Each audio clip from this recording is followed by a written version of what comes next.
other members that wish to be recognized, we will now move to consideration of the committee print providing for reconciliation pursuant to ESCON Res 14, the concurrent resolution on the budget for fiscal year 2022. The clerk will report the committee print.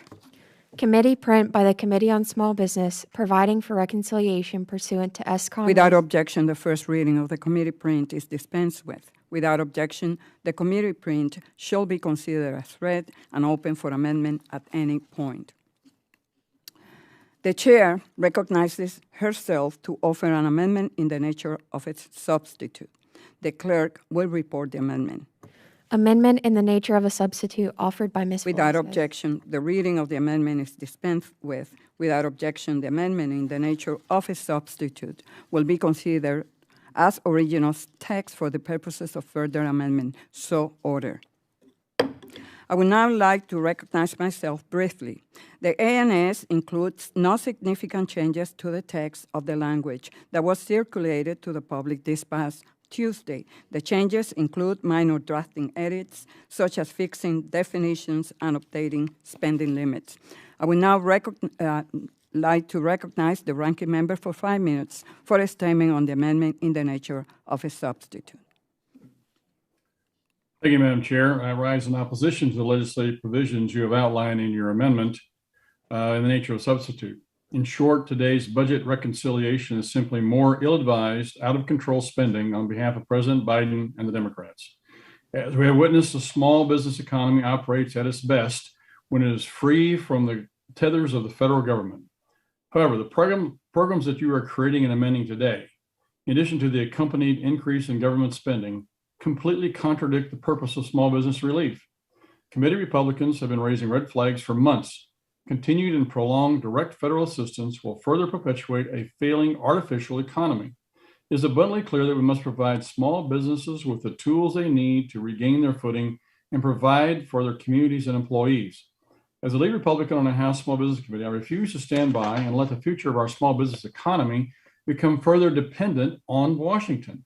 Specifically, this legislation before us today either creates or expands numerous SBA contracting programs without the proper oversight requirements.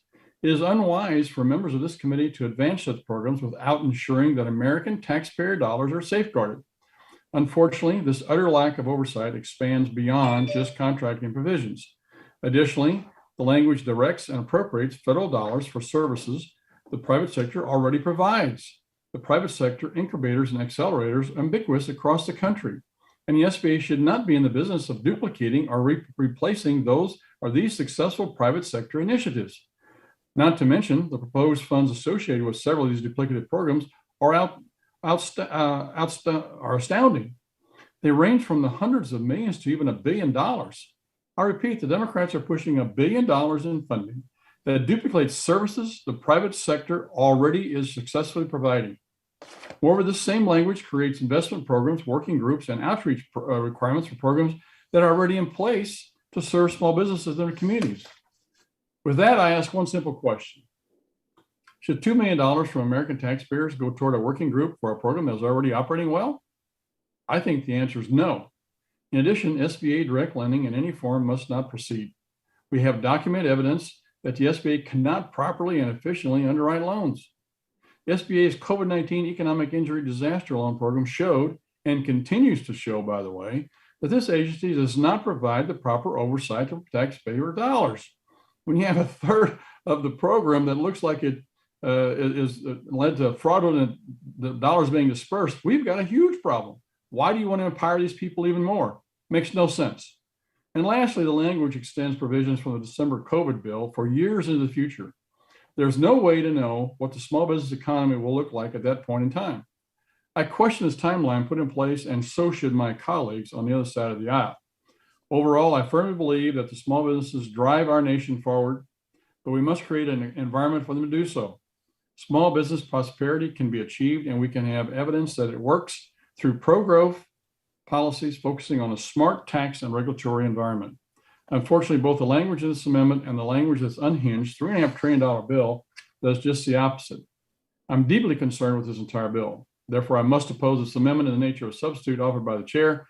This time, I'd like to yield to the ranking member of the Subcommittee on Oversight, Investigations, Regulations, the gentlelady from Texas, Ms. Van Dyne. Thank you very much, Madam Chair and Ranking Member Luetkemeyer. We're almost 8 months into the Biden administration, and it's become evident to anyone watching that something is very wrong. Just looking at our economy alone, inflation's at a 30-year high. Job report after job report fails to meet expectations. And over 50% of small businesses say they can't hire much needed employees. Despite still not having spent all the funds in the last reconciliation bill, we're now rushing to consider the most significant single spending bill in our history. And even though all economic indicators show that this is the absolute wrong path to choose, this president is trying to ram through close to $6 trillion in new and unnecessary spending this year alone. And yet, while Medicare and Social Security are quickly approaching bankruptcy and federal debt is headed past $30 trillion, this bill fails to address any of those issues. In fact, it makes it worse. The tax increases in this bill will hurt millions of small businesses and stifle future investments. We had the president's own SBA administrator in front of this committee deny inflation or tax increases have any sort of effect on small businesses or middle-class households. This legislative package also fails to address the fraud in the SBA programs.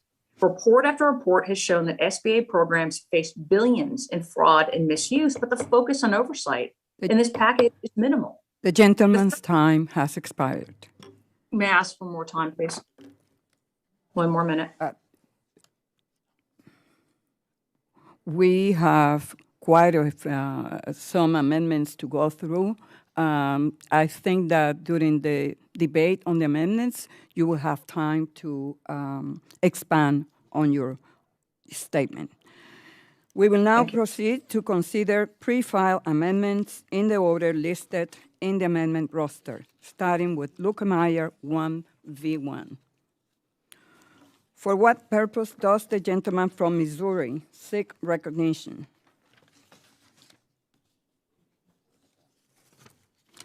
Mr. Luetkemeyer, you're muted.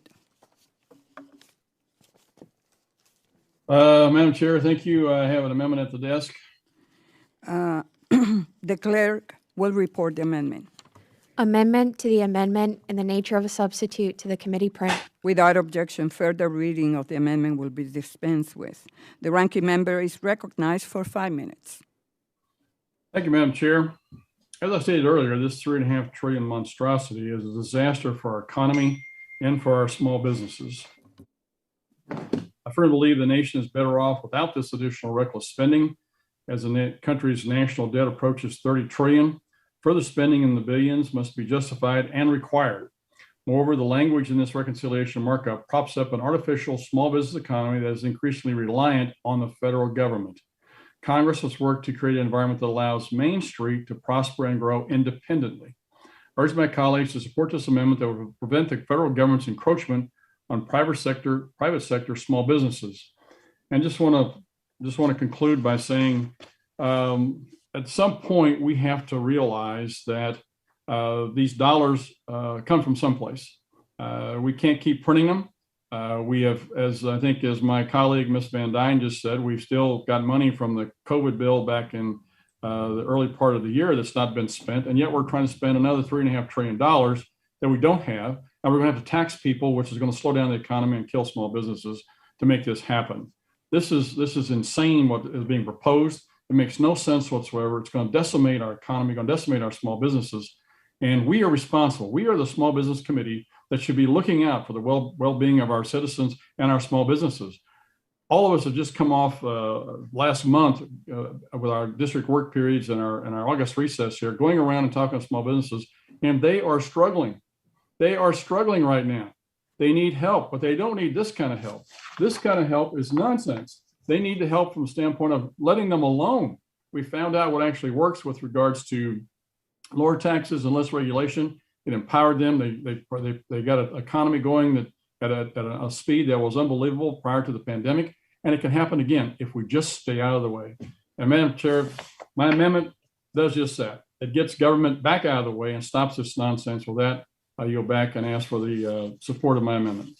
The gentleman yields back. Do other members wish to be recognized on the amendment?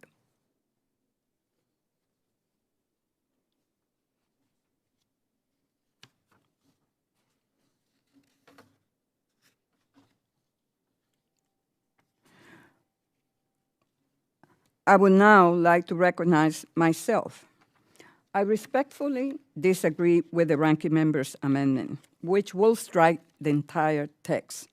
The COVID-19 pandemic shined a spotlight on SBA programs, and we learned that they were not reaching small businesses in all communities.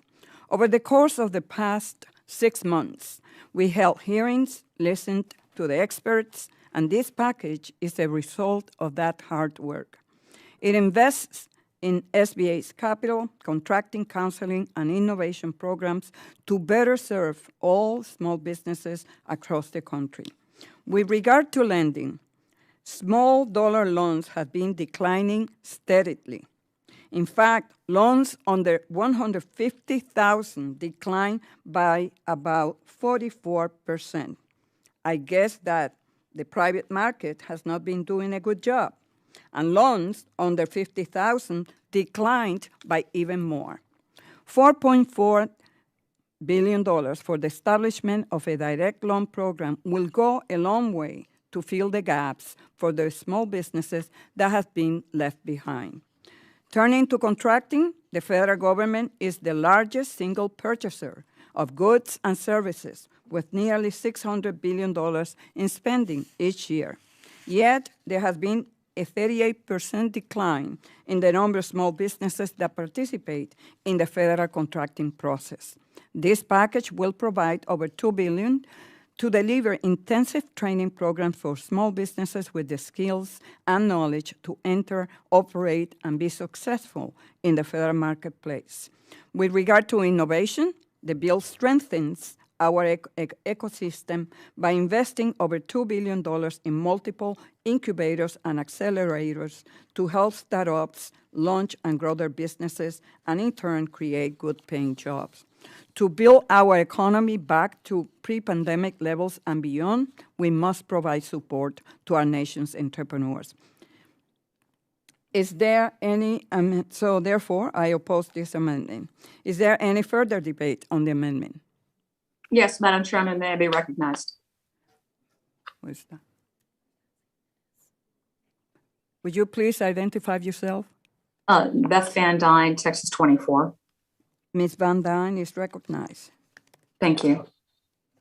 Picking up where I had left off, the federal government's role isn't to pick winners or losers, but to allow the greatest opportunity for our citizens to flourish. And I agree wholeheartedly with my colleague from Minnesota. We must do more. We must allow our small business owners to be independent from additional government control and in charge of their own success. Unfortunately, this bill and the actions taken by this administration point to a different story. Finally, as we've consistently said, Republicans are willing to work in a bipartisan manner to refine and improve the SBA and work on bipartisan legislation. But yet again, Republicans are being forced out of the process entirely. I want to make something very clear. Democrats will own the ramifications of this partisan effort to force through two of the largest spending bills in history without consequences and considering the consequences. But unfortunately, it's the rest of us who are going to have to suffer. We've asked our small businesses to be resilient for the last 18 months. And yet the government has repaid their patience by creating harmful policies that have limited their labor supply, threatening to raise their taxes and increasing inflation. It's beyond time that this administration gets out of their way. For these reasons, I must oppose this amendment in the nature of a substitute offered by the chair, and I yield back. Thank you. The gentlelady yields back. Is there any further debate on the amendment? Yeah, Madam Chair, this is Representative Donalds, Florida 19. The gentleman is recognized for 5 minutes. Thank you, Madam Chair. Look, I got to tell you, reading this package, I agree with the ranking member and what he's trying to do. This original package is obscene. I've never seen anything like this. And I'm not talking about it in terms of being, a member of the minority party or anything like that. I'm speaking as somebody who actually did lending with the SBA. I worked in a community bank. I did credit underwriting for many years. I ran a credit department. When you have to deal with SBA on the ground, it takes time. They are always late to the deal when it comes to getting these deals done. They're never early. They're never on time. They're late. And so giving them significantly more dollars is not going to speed up the process. It's only going to allow the bureaucracy that is SBA to become even more slow and more unresponsive. To the point that was made about maybe the private sector hasn't been able to do a good job lending money, the reason that's the case is because the federal government, through regulations that were put through in another committee, the Financial Services Committee, more than a decade ago, have crippled community banking in the United States. I know because I worked at one. I was involved when a lot of these regulations started coming through. And so it's crippled community banking in our country, which actually crippled banking relationships for micro businesses and small business across our country. The federal government throwing more money into more pots is not going to solve the problem of having lenders on the ground who don't have the regulatory burden on their neck from a federal government that frankly doesn't even know what it's doing in the first place. That's our core problem. If we want to talk about getting access to capital for small businesses, minority businesses, veterans businesses, micro businesses, whatever classification you want to throw out there, then what is required is taking a look at the regulatory framework of banking overall, not dropping billions of dollars into SBA. That's not going to solve the problem. It'll make it look good from DC. Members of Congress will say, oh, look, we did something, but it's not going to effectuate what actually happens on the ground. I'm not speaking about this as a legislator. I'm speaking on it as a former banker, somebody that was in the streets, that's done the hard work, that's underwritten these small loans that the majority party is talking about have evaporated. That is because it has been an insane regulatory environment in community banking for the last decade. And if you talk to any community banker, and I talk to a lot of them in the state of Florida, I had during my time in the state legislature and my time now, they will tell you the exact same thing. This is a bad package. This is not what we should be doing. We should be looking at regulatory reform. I yield back. Is there any further debate on the amendment?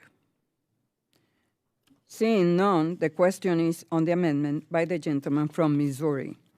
I ask all members attending virtually to please unmute yourselves for the vote.